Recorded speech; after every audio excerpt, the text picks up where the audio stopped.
Знаете ли, че първият човек в света, приземил самолет със спрян двигател, е българин? Самолетът каца, без да се разбие. До онзи момент всички са загивали или поне са чупили самолета. Благодарение на българина се създава методика за кацане със спрял двигател. Симеон Петров осъществява и първата в света нощна бомбардировка по време на Балканската война.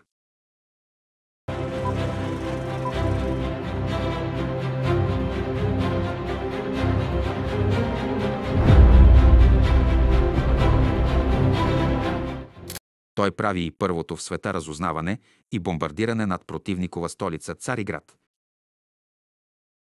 Истината за неговия огромен принос за развитието на българската авиация за първи път бе разказана толкова обстойно в книгата Симеон Петров, първият сред орлите.